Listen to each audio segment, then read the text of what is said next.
My best friend is the definition of a golden boy. It's a fact of life that everyone who tries to get close to me is usually just trying to find a stepping stone to get to him. My girlfriend, Chloe Lynn, was absolutely no exception to that rule. One night, she sat up in our bed, the sheets rustling as she moved, and lit a cigarette. The flame illuminated her face for a second before she exhaled and said to me, "Julian is moving abroad next year. I can't handle it anymore. I have to make a move. You get it, right? If it wasn't for him, I wouldn't have even looked twice at you. Julian is my best friend." I paused for a moment, letting the smoke drift between us. I felt like Chloe hadn't really finished her sentence. What she probably meant to say was, "I wouldn't have lowered myself to date you," rather than just, "I wouldn't have noticed you." Chloe looked down on me. I had known that since way before we even started seeing each other. She was a wealthy heiress in the art world, gorgeous, wealthy, and completely used to being the center of attention in every room she walked into. She only ever stumbled or lost her composure when it came to Julian. Otherwise, she never would have dreamed of getting tangled up with a guy like me. My features are plain, my personality is pretty standard, and I'm the kind of guy who just blends into the background of a crowded room. I am definitely not Chloe's type. She likes men like Julian, dazzling, slightly cold, and captivating. Seeing that I didn't have a big reaction, Chloe smirked and leaned in closer, pinching my chin with her manicured fingers.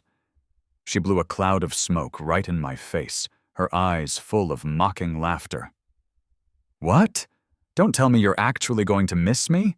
We talked about this when we started. I only stayed with you to get closer to Julian." She got out of bed and pulled on an oversized gray sweatshirt. "Fine, I get it," I interrupted her, my expression remaining completely calm. I knew Chloe would bring this up eventually. It just happened a little sooner than I had anticipated. But honestly, thinking about it, the timing was actually perfect. My own time here was running out anyway. To be honest, I did have some regrets. Chloe was beautiful and had an incredible body, but more importantly, she had the skill and the drive to keep me happy in bed. She was a qualified, even excellent partner in that regard. I'm a man, and I have needs. Especially over the last few years, as the pressure and pace of my work intensified, those needs had subconsciously grown. And Chloe was tireless. In that department, she was always more than happy to oblige. Not to mention she was more careful about protection than anyone I'd ever met, which saved me the trouble of worrying about it. The moment I spoke, Chloe froze. She turned around to study my face, then let out a sudden, scoffing laugh. "You're more realistic than I thought. I wonder who it was that begged and pleaded to be with me in the first place?" Her face was darker than before I'd answered, and her voice sounded like she was suppressing some anger. She seemed almost aggressive. I thought about it for a second, then tilted my head to look at her. "Julian's dance company is having a gala tomorrow afternoon. I'll send you the address later." At the mention of Julian, Chloe's eyes immediately lit up. Her expression softened significantly. She hurriedly grabbed her coat and headed for the door. Before leaving, she turned back and raised an eyebrow triumphantly. "Smart move." 3 minutes after Chloe left my apartment, my phone buzzed on the nightstand. The screen showed a fresh bank transfer notification. $75,000. Well, Chloe certainly was generous when it came to money. Whether this was a breakup fee or a reward for the intel on Julian, the cash was incredibly timely. I immediately transferred $15,000 of it to another account and sent a message. "Professor Davis, I've pulled together the fees for the exchange program." Looking back on it, Chloe and I didn't exactly have a dignified start to our relationship. It happened right after Julian had rejected her 5th grand public confession. She was sitting in the corner of a dimly lit bar, drowning her sorrows in alcohol. Her collar was unbuttoned messily, revealing her collarbones and pale skin. Of course, she wasn't exactly alone.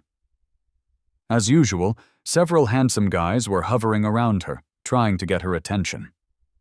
So, when I walked over, I stood out like a sore thumb. Chloe lazily lifted an eyelid to look at me, waving a hand to dismiss the other guys around her. The dim lights reflected in her bleary eyes as she gave me a half-smile.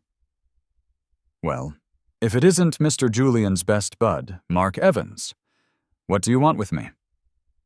We were standing very close enough that an outsider might have mistaken her body language for liking me. In reality, it was the exact opposite. She didn't even look at me like I was a man. But I acted like I hadn't noticed. I took another step forward and met her eyes. "I'm here to help you. You know I'm the person who knows Julian best." I couldn't help it. I'd wanted her for a long time. I've always been the type of person to do whatever it takes to get what I want. When people are stressed, they look for an outlet. I was no exception. So, to be more accurate, I didn't beg her in the beginning. I was the one who seduced her. Under my persuasion, Chloe reluctantly agreed. She was more inexperienced than I expected, but she was also a faster learner than I could have imagined. When I woke up again, it was the next morning. Chloe was already awake, rubbing her temples as she surveyed the mess in the room. A shaky voice hissed through her teeth. "You know I was drunk." Sleeping with me seemed to be a massive humiliation for her. But even so, when she looked at me, her cheeks flushed pink. We went at it one more, time after that. When we finally finished, Chloe hesitated, looking like she wanted to say something. I asked knowingly, "Maybe we could be—" Before I could finish, she cut me off with a sharp inhale. "We can date, but it has to be a secret from Julian. Of course, I'll give you the exclusive boyfriend treatment." As she said it, the corners of her pretty eyes turned up, looking at me with a touch of pride. She seemed to be waiting for an excited or grateful reaction. I didn't give her one. I was just stunned. I silently swallowed the words I hadn't finished. Maybe we could be friends with benefits. From then on, I agreed to every one of Chloe's demands for secrecy and helped her learn everything about Julian. She thought I was so in love with her that I was speechless with shock and willing to compromise everything just to be near her. In reality, I just didn't care. I liked her young, beautiful, energetic body. I also liked the status and connections she had that could help expand Julian's influence. As for anything else, I wasn't interested. The dance company's gala was held at the Waldorf Astoria in New York. It was a celebration for Julian's modern dance performance, which had caught the eye of a top international theater director. He would be going on a massive world tour next year. With that news, the company's value had skyrocketed. Everyone was beaming with joy. The moment Julian saw me, he walked over and threw an arm around my shoulder. He leaned in, his breath smelling of alcohol, as he whispered in my ear, "You finally made it. We were just waiting for you." He handed me a cocktail. "Here, Mark. Your favorite, a Sunset Strip. I heard you and Chloe broke up. Good riddance. She's a snake, and she's not good enough for you. I never liked her from the start." Julian had just put up with her a bit longer because Chloe was still useful to the company. Her parents had a lot of experience in the overseas markets. I took a sip of my drink and analyzed the situation rationally. I had never actually hidden my relationship with Chloe from Julian. The secrecy and Julian's ignorance were entirely a performance for Chloe's benefit. The reason was simple. I didn't care about her. So why would I help her keep a secret from my own best friend? As for seducing her, that was mostly a joke. If she really hadn't been interested, I couldn't have forced her. She made her choices, and she had to deal with the consequences. While Julian was still complaining to me about Chloe, there was a commotion at the entrance of the ballroom. Chloe had arrived. She was wearing a brand-new, high-end white power suit with an exquisite brooch on the lapel. Even her hair had been meticulously styled into an elegant bun, highlighting her perfect jawline. She was carrying a massive bouquet of vibrant red roses. She looked like a white peacock desperate to fan its feathers. Seeing her like this, I couldn't help but comment, "Why is she so overdressed?" Julian glanced over and laughed. "I guess when the personality is basic, you have to compensate with the accessories." Chloe didn't hear Julian's mockery. She marched over from across the room to present her gift. I habitually stepped back, giving them space. I found a dessert table and started eating some cake. The cake at this hotel was actually fantastic. Chloe must have been off her meds. As she chatted enthusiastically with Julian, she kept glancing at me out of the corner of her eye. Her gaze was strangely resentful. It was incredibly awkward. Fed up with her staring, I decided to leave the ballroom to get some air, but Julian hurried over and caught me. He pushed me toward a stunning, mixed-race woman. "Mark, don't leave yet. I want to introduce you to someone." The woman reached out and shook my hand elegantly. "Hello, handsome. Just call me Elena." I knew Julian was trying to help me get over the breakup by introducing me to a beautiful woman. I've always been grateful to Julian. His dazzling light attracted countless high-quality women.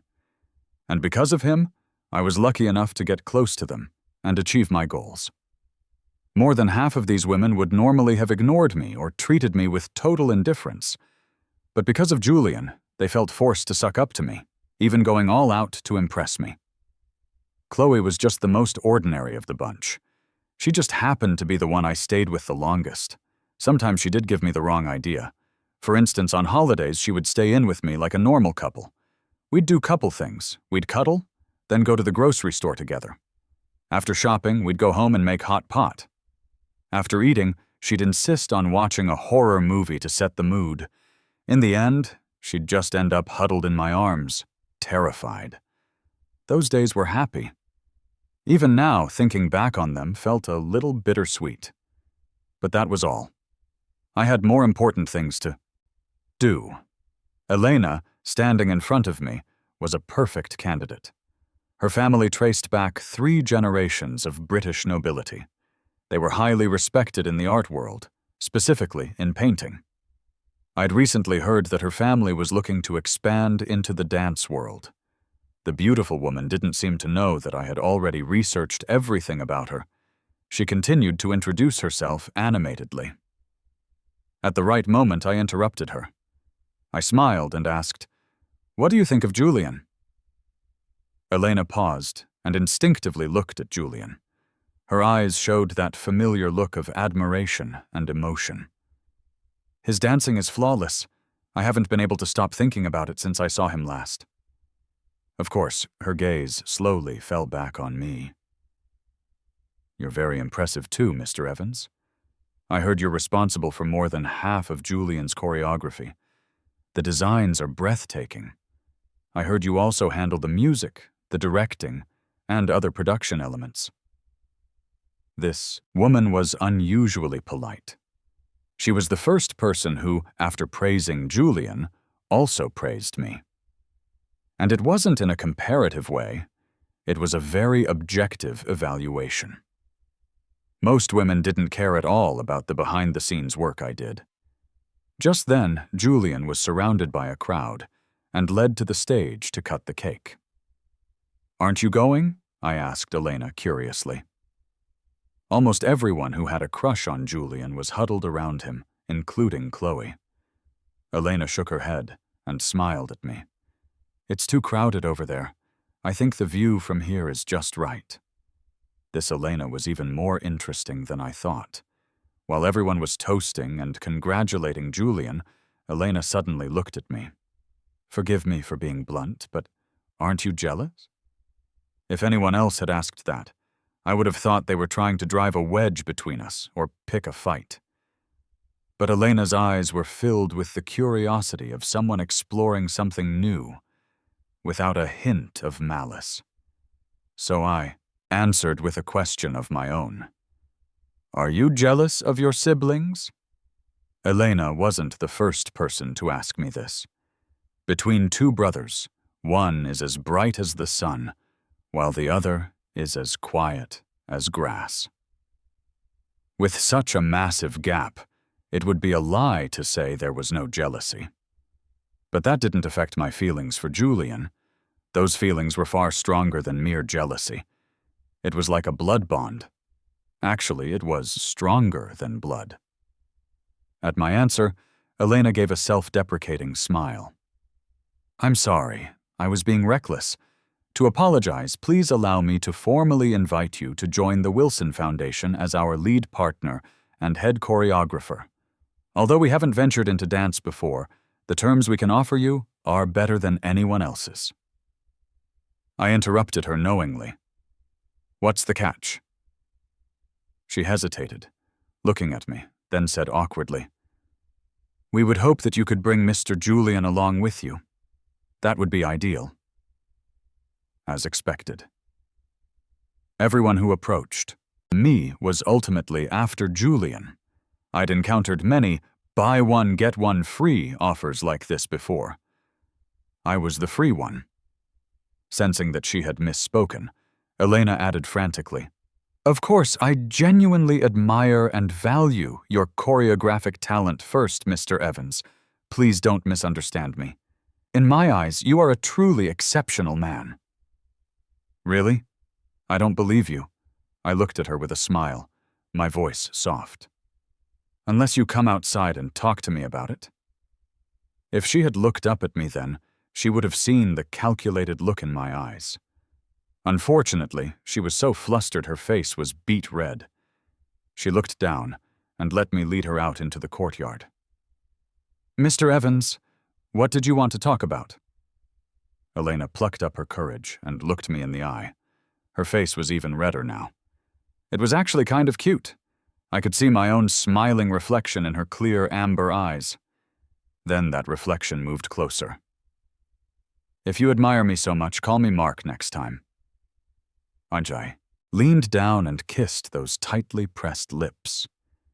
Elena went from being stiff and lost to taking the lead. Apparently, women are all naturals at this.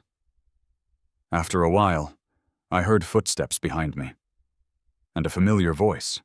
It was Chloe calling my name. Mark Evans. Her voice was low, as if she were desperately trying to control her rage. What the hell are you doing? I stopped and apologized to Elena. Then I turned to look at Chloe. I stated a simple fact. Kissing? Can't you tell? At those words, Chloe's hands clenched into fists at her sides. She stared at me and started lashing out. We just broke up and you're already that desperate? You just met her. Or are you just that easy? Yeah, I replied calmly, not letting her get to me. What, is it only okay for you women to do whatever you want? Are men not allowed? That one sentence shut Chloe up. Not wanting to ruin Julian's party, I turned to leave. But she grabbed me again. Before she could speak, I beat her. To it. Weren't you the one who wanted to keep our relationship a secret? What are you doing now? What if Julian sees us? How are you going to explain yourself then? Sure enough, at the mention of Julian, Chloe completely deflated. She stiffly let go of my arm, though her expression remained grim. That was when Julian's voice sounded behind us.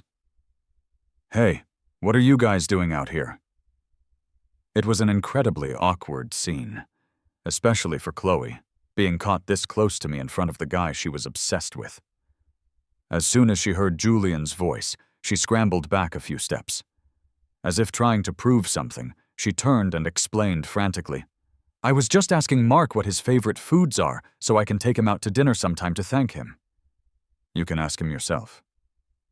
Julian instinctively turned back to me for confirmation, but all he saw was my back as I walked away with Elena. For a moment, she didn't know why she had a sudden urge to chase after me, even The smile on her face became forced. In the end, her feet felt like they were made of lead, and she didn't move an inch. The gala was winding down. Elena and I walked out to the curb. I gave her an apologetic smile. "I'm sorry you had to witness that mess. Chloe is—" "That's the second time you've apologized to me," Elena interrupted with a smile, her beautiful amber eyes sparkling under the dim streetlights. "You don't need to do that. A charming man is bound to have many pursuers. So can I be one of those pursuers and give you a ride home?" She was staring at me so intently. She looked a little dazed and incredibly beautiful. For some reason, she reminded me of a Persian cat, pure white and noble. It was totally unfair. I couldn't say no. Not that I wanted to.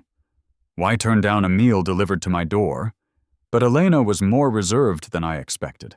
When she said, "give you a ride home," she literally meant just a ride home. But we'd have more time later. There was no rush. After saying goodbye to Elena, I headed up the stairs to my apartment. I opened the door in the dark, and a figure by the window was immediately visible in the moonlight. She was leaning against the wall, slowly looking up at me. She said through gritted teeth, "Mark, I really underestimated you. What's with that look? Were you planning on bringing that woman back here as soon as I was out of the picture?" I resisted the urge to punch something. Damn it, I almost forgot she had a key. I was changing the locks tomorrow. "I'm looking like this because you scared the hell out of me. And what are you even doing here, Chloe? I'm pretty sure we broke up." I frowned at her. My words seemed to ignite something in her. She marched over to me. "Fine. You're something else, Mark Evans. Don't you dare regret this. You think that fake little foreign girl is actually good for you? She's probably just playing with you." Unlike her, I was completely calm. I just nodded. "Okay. I wasn't looking for a girlfriend anyway, just a bit of fun." My dismissive attitude caught Chloe off guard. "Don't get the wrong idea. I'm not here because I care about you. You know I'd never look twice at you with Julian around." "I know." I nodded again. It wasn't like this was news to me. But Chloe's face suddenly went dark. The veins in her neck were bulging with rage as she growled, "Mark Evans, are you an NPC? Do you even have emotions?" With that, she slammed the door and stormed out. I smoothed back the hair that had been ruffled by the draft. I really wanted to tell her that this is just how chill people are, especially since I didn't have much emotion for her to begin with. After that day, Chloe seemed to lose her mind. She started pursuing Julian even more aggressively. It was so public that everyone knew. Fireworks and roses were just the tip of the iceberg. To get on Julian's good side, she even started outbidding the International Theater. Directors. I knew she was trying to keep Julian in the country. This bidding war became a hot topic in the media, and Julian's value skyrocketed as a result. In that sense, she was useful. But Julian was reaching his breaking point. Once, I accompanied Julian to a performance at the theater. Suddenly, 5 Maseratis appeared on each side of the entrance. A long red carpet was rolled out from the door right to our feet. Then some cheesy saxophone music started playing. Before we could react, the car doors opened. 8 bodyguards in black suits walked out carrying flower baskets and started throwing petals. Rose petals fell from the sky, covering Julian's head. My eye wouldn't stop twitching. Then I saw Chloe in a tailored suit skirt, walking out of the theater toward us along the red carpet with a massive bouquet of roses. The spectacle drew the attention and cameras of countless passers-by. Julian gripped my arm harder and started backing away behind me. He looked like he was about to faint. I patted his hand to comfort him, but he grabbed me back, his voice trembling with despair. "It's over. Chloe is completely lost in her own art. She has no idea how ridiculous this is." I looked at the tacky, expensive scene, and was speechless too. Chloe was oblivious. She walked up to Julian with her head held high. She thrust the flowers into his arms. "Good luck with the show, Julian." Julian's smile looked more like a grimace, but he managed a polite, "Thank you." That one word made Chloe even more triumphant. She even glanced sideways at me. I wasn't imagining it. When she handed him the flowers, she had pointedly glared at me. God, I really didn't want to know her. Go home, kid. Just go home. Her biggest priority right now should be deleting whatever trashy romance apps she was reading. Unlike Chloe's disastrous pursuit of Julian, things between Elena and me were going incredibly smoothly. Except she seemed to have a problem in one specific area. One night, after we finished discussing some business, she drove me home. I invited her up for some tea. She told me she wasn't thirsty. Hearing that, a spark of irritation flared up, specifically in my lower abdomen. She wasn't thirsty, but I was. Lately, between preparing for the exchange program and dealing with Chloe's nonsense, I'd been incredibly stressed. I needed a release. I was both thirsty and hungry. It wasn't too much to ask for one last big meal before I left, right? So the next day, using business as an excuse, I invited Elena to my place. I made some bullshit excuse about confidentiality. Maybe it was because she wasn't from here, but Elena bought it completely. But I wasn't entirely lying. I did want to talk business. You know how much hype Julian has right now. Your side needs to give up at least this much more. And considering his long-term development abroad, the Wilson family should arrange for at least 3 years of major tours, and the profit sharing needs to be renegotiated. Elena looked at the contract, then suddenly looked up and asked me, "What about you? You've mentioned Julian so much. Don't you have any demands for yourself, Mark?" The question caught me off guard. It was the first time anyone had asked me that. It doesn't matter for me. The focus of this deal is Julian anyway. I was starting to feel a bit warm, and was sweating a little. I reached for a hair tie to pull back my slightly long hair, only to remember I'd cut it short. Out of the corner of my eye, I saw Elena staring at me with those sparkling amber eyes. My heart suddenly skipped a beat. "Why are you looking at me like that?" She smiled shyly. "Mark, there's a saying here that a man is most attractive when he's working hard, right? I didn't get it before, but now I do. You have more charisma when you're working than anyone I've ever met." Even though I'd seen all kinds of women, such a direct, unvarnished compliment still made my face flush. That reminded me of why I'd called her over in the first place. The fire inside me was flickering again. She started it, so she had to finish it. I didn't hold back anymore. I moved closer and pushed Elena down onto the sofa. "I hope you're not lying to me. If I'm that charismatic, you shouldn't have any problem with what I'm about to do." Then my lips were on hers. This time, Elena was less inexperienced. She had more technique. I suspected she might have been doing some homework on her own. But I didn't mind. I was the one enjoying it. I soon realized that Elena didn't have a problem at all. I was the one with the problem.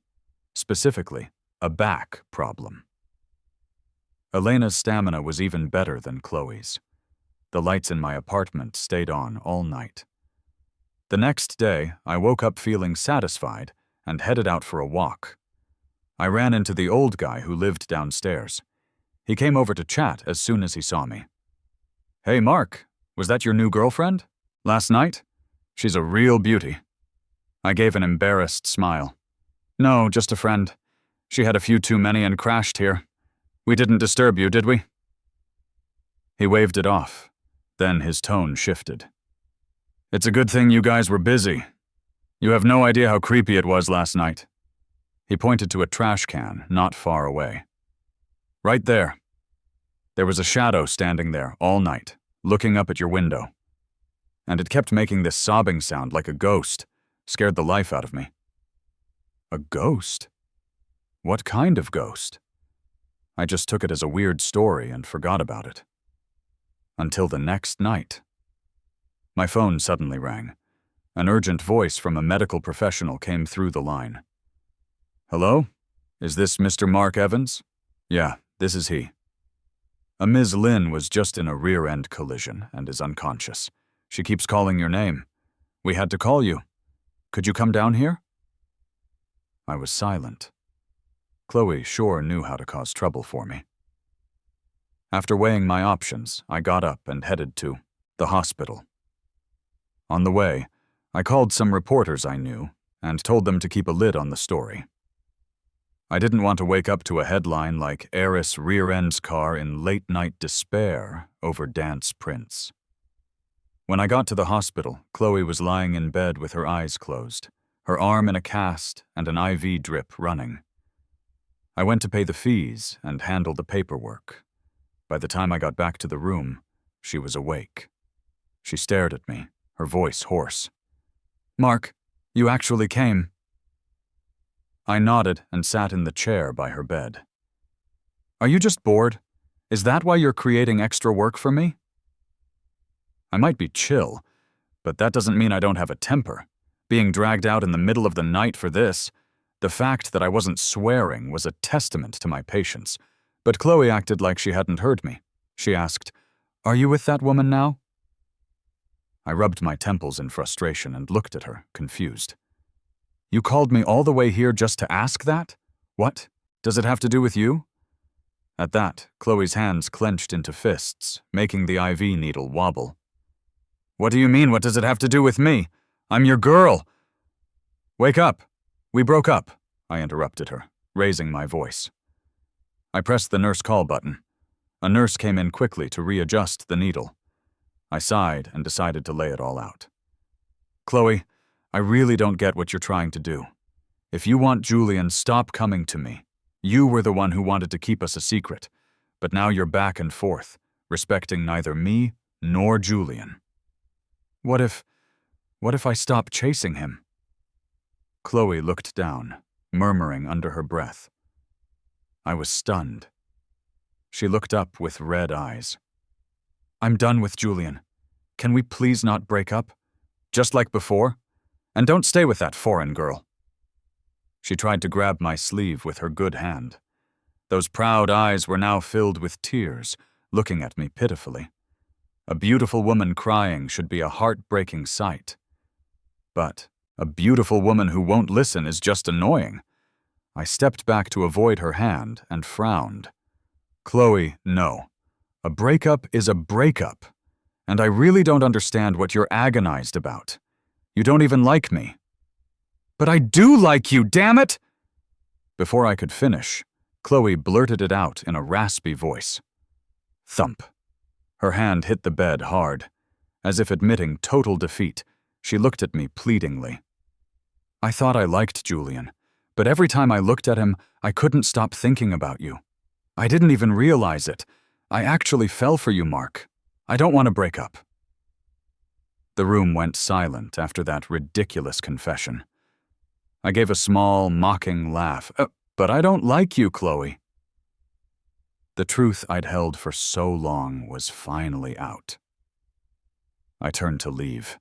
Chloe's eyes immediately turned red again. I don't believe you!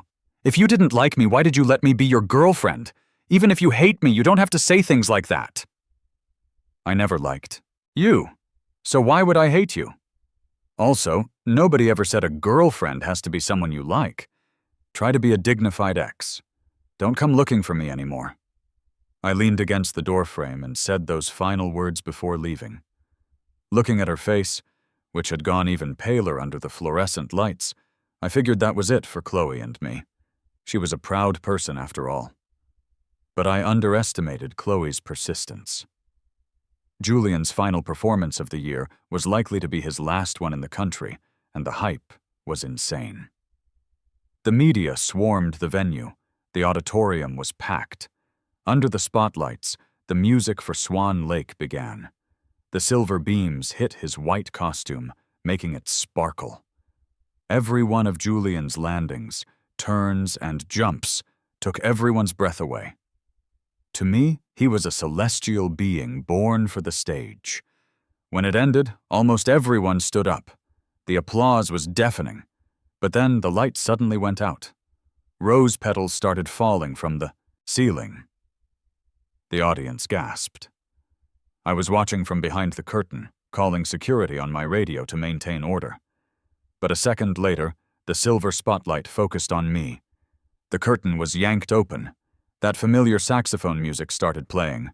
Chloe, holding a massive bouquet of roses, walked toward me from the back of the theater. Every eye in the house turned to me. This woman. Did she have any idea what she was doing? The spotlights felt like they were burning me.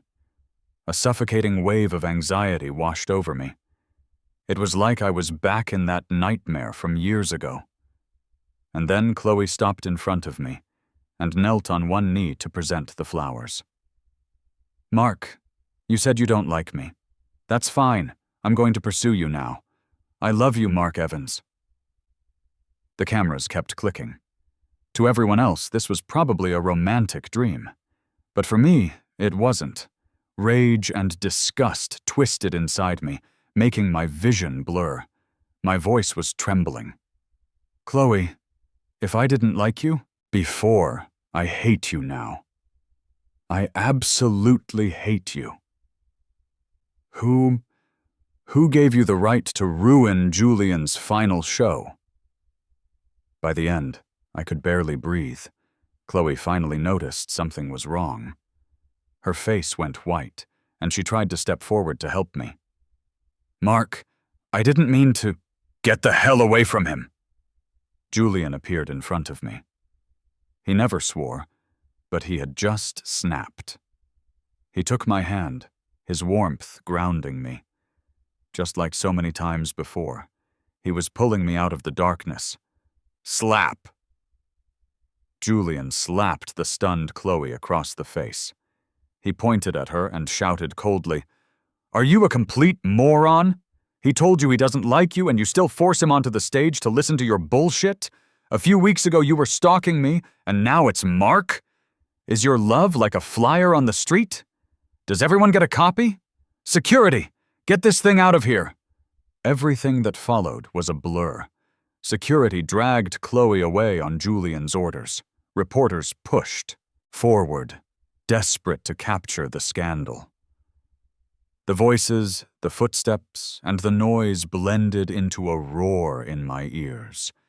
The darkness began to swallow me again. I heard Julian's frantic voice, "Mark! Mark!"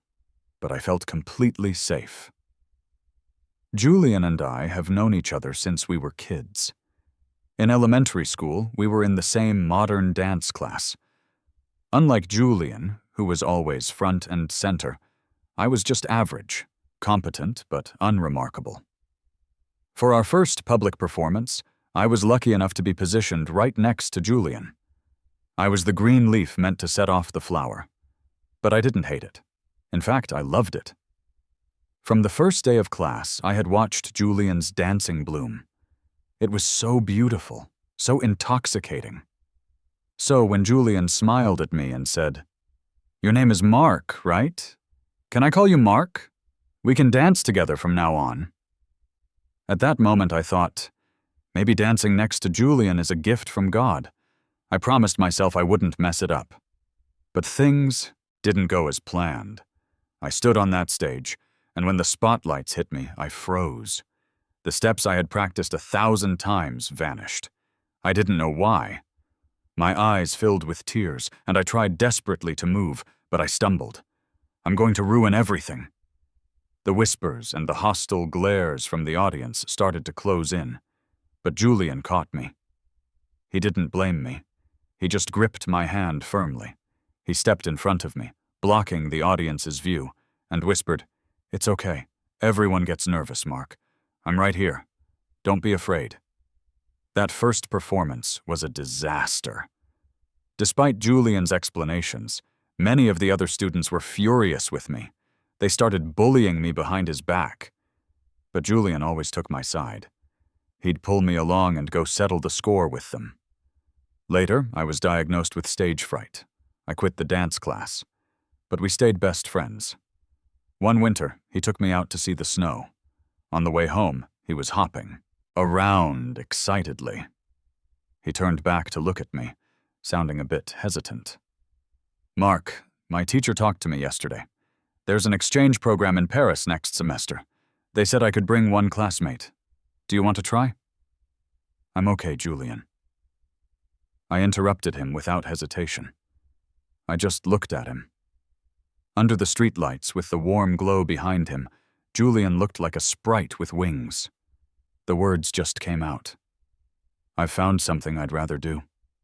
I wanted that beautiful dancing, that beautiful Julian, to be seen by the world. He deserved a more dazzling stage. Just thinking about it made the snowflakes on my face feel warm. On that winter day, I found my summer light. Everyone thought he was those women's golden boy. But no one knew that he was mine, too. When I woke up again, I was in a hospital room. The first thing I saw was Chloe. She looked terrible, with deep, dark circles under her eyes. She clearly hadn't slept. When she saw me wake up, she stood, up shakily, and looked down. Tears hit the floor. Her lips trembled as she hurried to apologize. "I'm so sorry, Mark. I didn't know you had stage fright. If I had known, I never would have done that. Please believe me."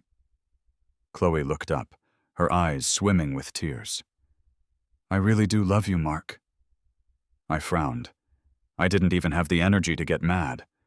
I just turned my head away and said quietly, "Chloe, we were together for 3 years, right? If you really loved me, you wouldn't have spent 3 years not knowing about my condition. After all, you're the person who made sure to find out what brand of bottled water Julian likes best.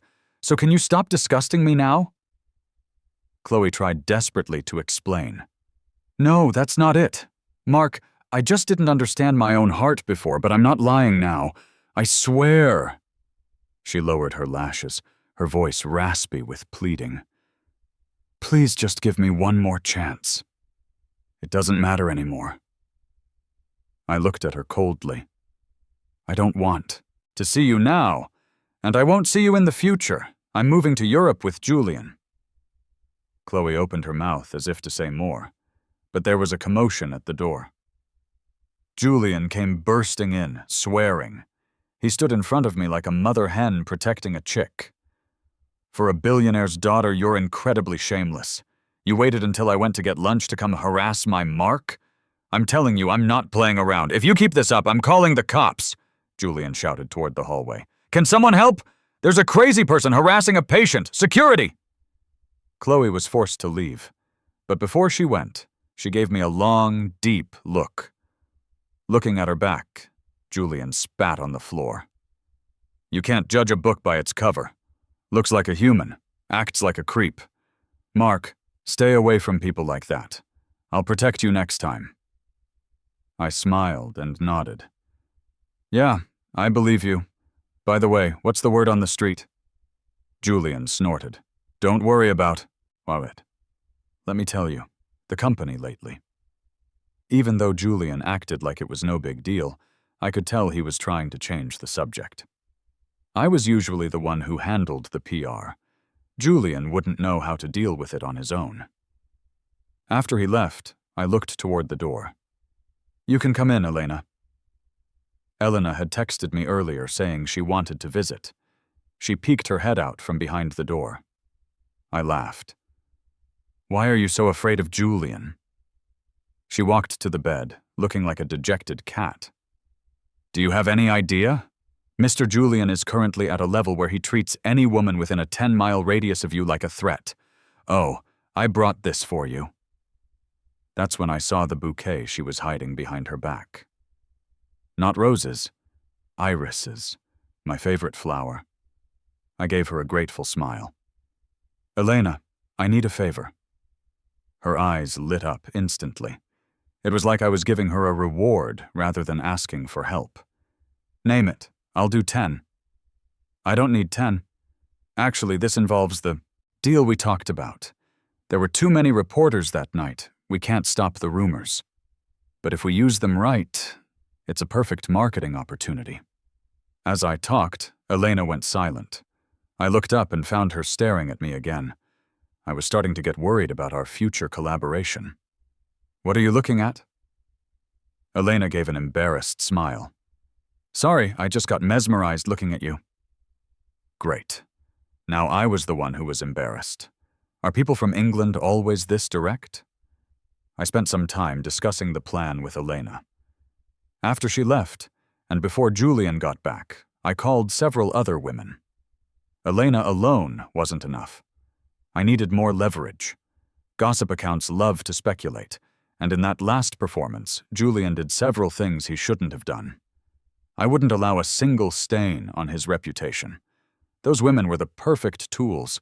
They were all people who had approached me to get to Julian, heiresses of media companies, famous art critics. Because I'd made an effort to maintain those connections, most of them were on good terms with me. Asking for a small favor wouldn't be an issue.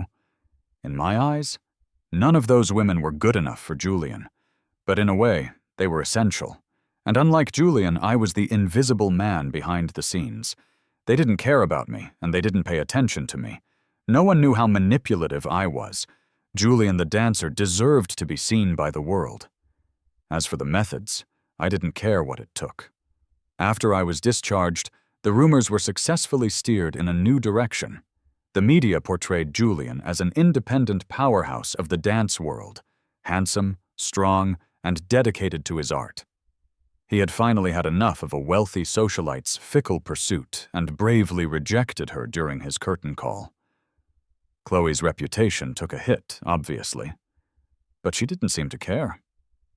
Instead, she got even more aggressive in her bidding war against the European theater director. To the public, this just confirmed the media's story. Chloe was obsessed with Julian. Everyone was guessing which side Julian would choose. His fame was peaking. Until a month later, when the famous Wilson Group officially announced its entry into the modern dance world. And they announced their principal dancer, Julian. It was a bombshell. After several negotiations with Elena, it was clear that the Wilson family was putting everything they had into promoting this partnership. It turns out that when you throw a stone into water that's already boiling, the splash is even bigger. The same is true in the art world. Overnight, Julian became the most famous modern dancer in the country. Tickets for his first performance in London sold out instantly. The night before we left the country, Julian said he wanted to take me out to relax. Then he took me to a club and pushed a model into my arms on either side. While I was still stunned, Julian had already smoothly grabbed another model and started pouring water over her collarbone. It was the first time I'd ever seen this side of him. "I thought I hated women?" Julian turned and winked at me. "I do hate women, at least the ones who are arrogant and look down on everyone while pretending to be nice. But what's wrong with this?" Julian used a finger to lift the woman's chin like he was playing with a kitten. "This kind of woman is beautiful, has a great attitude, and most importantly, it's all on my terms. I can change them whenever I want." I made a mental note of Julian's preference, but I was still confused. "Then why did you bring me here?" The alpha Julian suddenly leaned in and threw an arm around me. His eyes were bright. "Mark, isn't this life great? We can just do whatever we want. Isn't this better than that foreign girl?" He meant Elena. I laughed. "Julian, you were the one who introduced Elena to me." "That doesn't count," Julian said, wrinkling his nose in dissatisfaction. "I wanted her to comfort you. I never expected you to fall so deep that you'd move to London for her. Even I don't get that kind of treatment." Was he jealous of Elena? There was really no need for that. I smiled and cupped Julian's face. "This has nothing to do with Elena. I chose London because you'll have opportunities there that you won't get anywhere else. You're the principal dancer now, aren't you? Besides, I sighed and said seriously, I'm not staying in London. I'm going to Paris. When I told him my decision, Julian's eyes actually turned red. He demanded to know why I wasn't staying with him. I said, because I've found something I'd rather do. Julian, a professor there, invited me. I want to study more choreography and directing. Parting is just for a better reunion. Right now, my choreography wasn't good enough to make Julian shine as brightly as he could. When we meet again, my golden boy, I will be your most loyal star. On the day of the flight, Julian hugged me again, sobbing, and wouldn't let go. I had to push him toward the check-in counter. He finally let go, looking miserable. My phone rang. It was an unknown number. I answered. It was Chloe, whom I hadn't heard from in a long time. Her voice was hoarse and sounded drunk. Mark Evans, you're not going to London or Paris, are you? Yeah. You've been lying to me. You said that on purpose just to mess with me, you bastard! By the end, she was crying. I smiled. What? Can't handle it? But thanks anyway. Without you and the director driving up the price, things wouldn't have gone so smoothly. After saying that, I hung up and blocked the number. I turned around and was surprised to see Elena was still there. Why aren't you checking in with Julian? I asked. She shook her head. No rush. I want to see you off first. At the gate, Elena looked up and sighed. I really thought you'd stay in London. There are plenty of master sorciers, choreographers in London. I could have brought them all to you. I smiled. No thanks. I'm not used to relying on other people. But why are you so upset? You only lost the free gift. The important part is Julian. No! Elena looked up sharply, sounding particularly sensitive to that word. You were never a gift. I genuinely love you. She paused and added seriously, love your choreography. Her amber eyes were full of sincerity. It was like she wouldn't stop until I believed her. I laughed. Okay, I know you love my choreography. I grabbed my suitcase and headed for the gate. Mark! Elena called out to me one last time. Will we see each other again? Maybe. She stepped forward, bowed, and kissed the back of my hand, just like when we first met. I will keep my promise. Julian will become the brightest star in the dance world. I truly hope you'll be there when it happens. I narrowed my eyes, a successful smirk hidden in them. If you keep your promise, I will be. After all, one day the stars always return to the moon, and the green leaf always longs to look up at the blooming flower again. The first time Elena saw Mark Evans's choreography, she was still in college. Her family had raised her to have an independent and sharp artistic eye. So during her break, she went to China. She'd heard there was a lot of unique and beautiful art there. In an ordinary theater, she saw a modern dance performance unlike anything she had ever seen before. It was free from tradition and dogma, bursting with the beauty of life. When it ended, she instinctively stood up and cheered. A member of the audience nearby chatted with her in English. Were you captivated by the new lead dancer too? He's amazing. No, she shouted, startling the other person. The dancer was handsome. But what she was captivated by was the dance itself. The entire design made her desperate to know who was behind it.